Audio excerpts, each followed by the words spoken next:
From the Upanishads, which is before Bhagavad Gita. How do we know Upanishads before Bhagavad Gita? They don't know Because, huh? You have to tell them what the Upanishads okay, Upanishads were written by these rishis or yogis who were householders, who were in the forests of India, trying to figure out what existence was all about. Generally, they came up with the idea that the ultimate existence is Brahman. But it's the way they described that is very abstract. They said it was Brahman that has caused all of this, and that all of this is based on Brahman. Basically, bring that over to English, it means there's some spiritual underbelly to this existence. And so they try to teach their followers that you're not this body that you have, and you're not all these gymnastics going on in your head. You are this foundational thing, which is Brahman. So they have mantras. Tat Tvam Asi. Tat means that, Tvam is you, and Asi means are.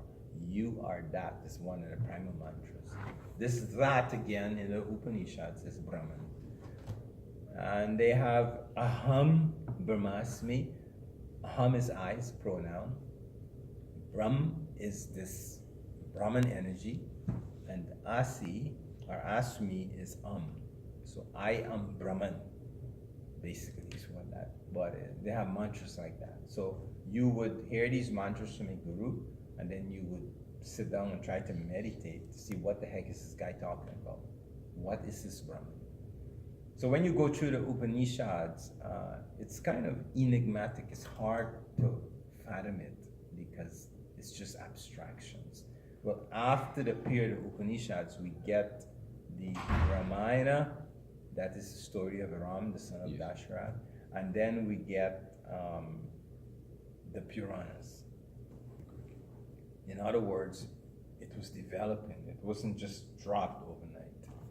And the Vedas have parts of it that are very embarrassing to Indians. You hear a lot of Indian guys, Swami come here, oh yes, the Vedas, the Vedas, the Vedas, and he will never quote one verse of the Vedas. And the reason is because they're embarrassed. There's things in the Vedas that are brutish. Mm-hmm. Most of the Vedic prayers are praying to kill my enemies. In fact, if you read it, it's very reminiscent to the Old Testament. It's Vedic too. In the Old Testament, you got those Jewish dudes, and they wanted to kill the Moabites or the Dinky Winks, you know. Dinky Winks. What tribe is that?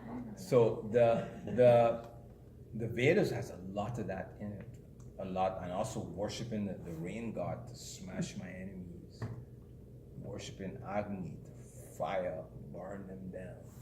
So those are the things. So we have to accept that very similar to it's so similar to the Old Testament. It's frightening. But the Indians hide that. They don't reveal it. That's what's in the Vedas.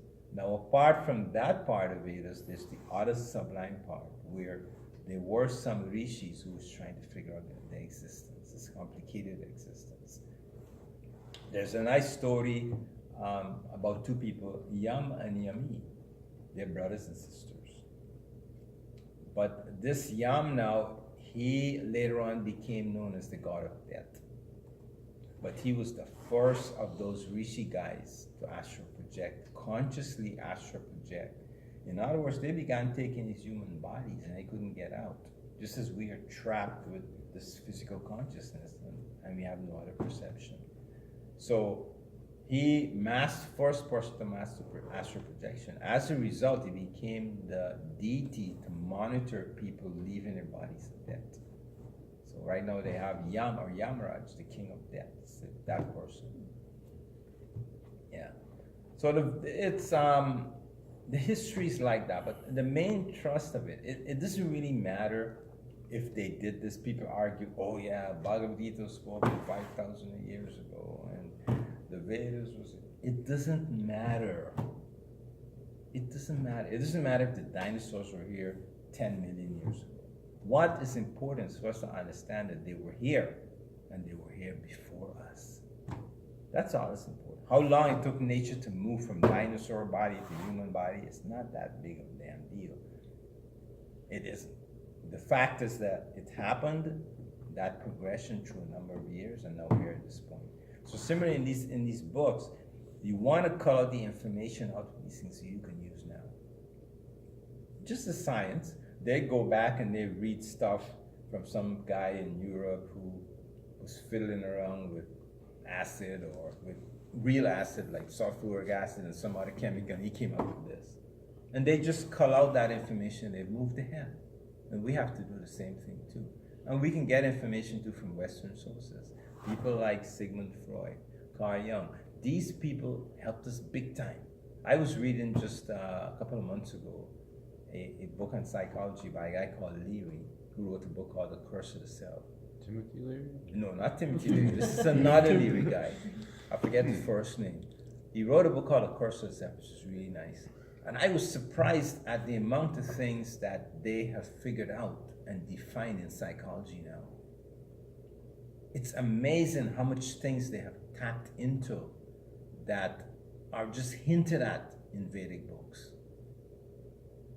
Because they've studied the behavior of the human being and they've come up with terms. You can translate anything from whether it's from Sanskrit, Pali Canon books, it can be translated because these guys have figured this shit out. I was surprised how well defined. So we got to keep moving ahead and just take the benefit of it, take the benefit. See what you can get out of it. Now, one other thing too, you might be interested in seeing if you did past lives. And sometimes when you read these books, parts of it, you can really understand that those things happen because you might have lived many lives in that type of a culture.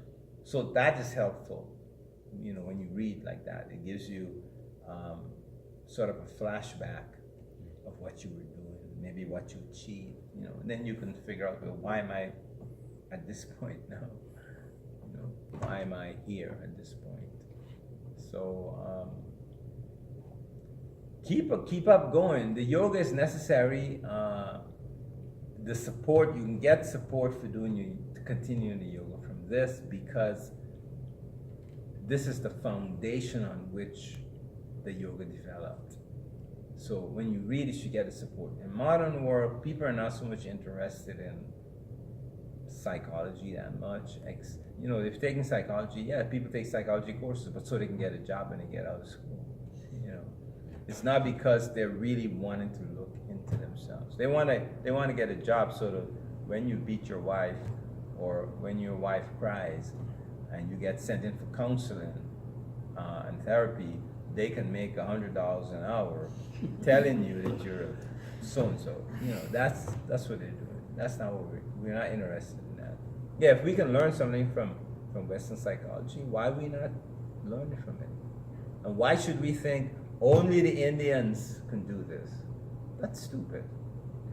Why are we thinking that? Look right now, so many Japanese cars are on the road. South Korean cars. And Americans who voted for Trump, they're buying South Korean cars. Why are you buying that? You're supposed to buy in local, Yeah. So I apologize. Oh, go ahead.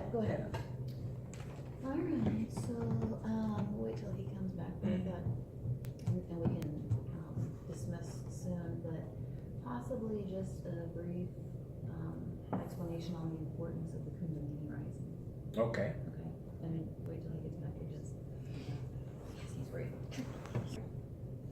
I mean, there's like a lot of Muslims in India now, Mhm. correct? And Hinduism, they don't like convert people and as the younger people come up, I think Not they're. take it so seriously. Hinduism is not going to die because of the diaspora or spread of the Hindus abroad. There are temples in this country, like for instance Chicago here. I went Oh, yeah. to huge temples. I'm from Chicago. Okay. I've seen that. Okay. And different sects are doing it, not just one sect. Different sects, the Brahmin lineages or families are coming out of India and moving to other countries and considering those countries their country. So that will preserve Hinduism. Now, as far as the influence of Islam, I don't see that the Islamic people will succeed in what they're doing, in what they want to do for war conquest. The reason why the majority religion right now in the world is Islam. Right. You know, if you count by numbers, it's most, but that's only because those people remained isolated. That isolation is going to get destroyed by the internet. Unfortunately for them, the internet has arrived, and that's going to destroy the isolation. The other problem they're facing is that each of these religious systems has got some supernatural support. And it so happens that in the era we live in, the supernatural, the major political influence will come from Christian nations. That's what's running right now. So they're not gonna, because of that, they're not gonna take over things. But their main enemy right now is not America, it's not bombs, it's not Christianity, it's the internet. And I don't see that, I mean, it's also an enemy of everybody else in a sense. It's controlling all of us. Try to get on a flight with a credit card. Oh, no. See if you can do it.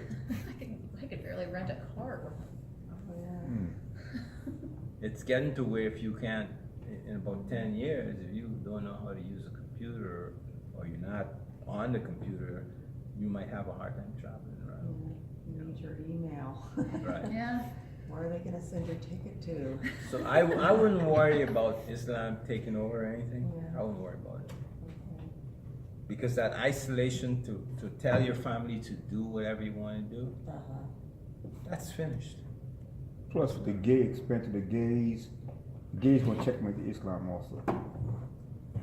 It's not because of the gay expansion and their power, that will push Islam also. Islam is homophobic, actually, collectively. The gays didn't have to tolerate such a thing existing too much longer, and gradually they will kill it. They were successful kill it, because believe of it. tribal life. But tribal life only works if you're isolated.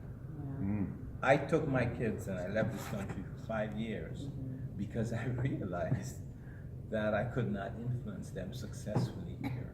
Right. Without isolating them. Yeah. It's not possible. Don't dream that. You know. Anyway, Kundalini. I wanted Michael to just briefly talk about the importance of raising Kundalini, what it is, you know, just. So raising Kundalini you can wait for Kundalini to advance, but this will take millions of lives. Nature will keep pushing you through bodies, animal bodies, human bodies, whatever the case may be. And in going through that, your Kundalini becomes educated. You develop instincts for surviving. Then you reach a point where you ask yourself, well, where can I go where I don't have to survive like this? You reach that point. So at that point, that's when you stop and you put down this survival attitude nonsense. And you begin to think, is there an environment that's compatible to me? Where I don't have to struggle, I don't have to try to get something to eat, I don't have to do all these different things. But that's an individual decision, it's not a group thing. We can't, as a group, decide on that. You have to decide that in your own mind, by yourself. But the Kundalini is the thing that runs the survival program, and it keeps evolving. Now, if you want to beat the system, you have to focus on getting this Kundalini elevated, because our animal instincts are coming from that.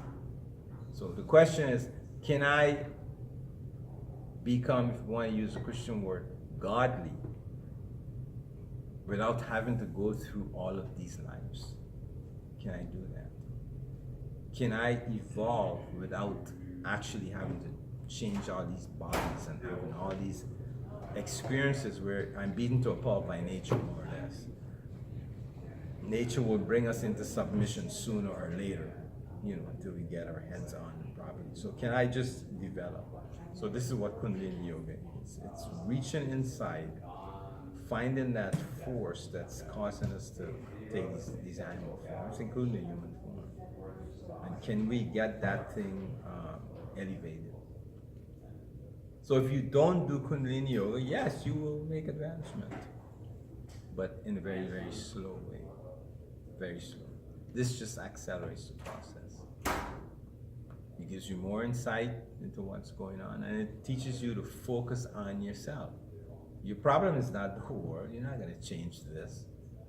This is going to continue going on the course it's on now. We are not going to reform this nature that we're born into. We may make gadgets to protect us, like we're an air-cooled building, but you're not changing the exact situation, the cosmic situation. You're not changing anything. You're not going to stop the Earth from eventually becoming a barren planet. That's not going to happen.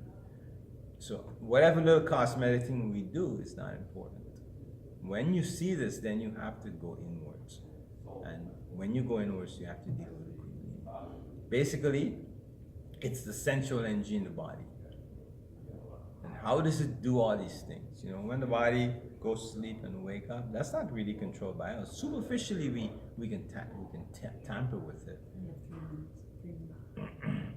But the Kundalini is running the life systems in the body. The Kundalini is the thing that causes the body to develop in a mother's body. So our effort now is to go in and face that and deal with that on an individual basis. It's individual. It's not a group of people. That's dead on arrival. That's not going to happen. So practice, do meditation. I've tried to help define what it is in my books, but other people, Patanjali's people. I think it's been pretty clear what you defined. I'm having personally, I'm having some trouble controlling the rises completely. I can in general. Okay, so that's easy. You'll master that in time. We're gonna Om Shanti Shanti Shanti Om Okay. peace, and we can go So I notice outside you're and we close can enough. continue talking. No, we don't Hi. want to be in bottom. Yeah, well, yeah, but we're gonna Om Shanti Shanti, like we always close the. Okay. And then we can do it outside and we can continue the conversation. Om Shanti Shanti.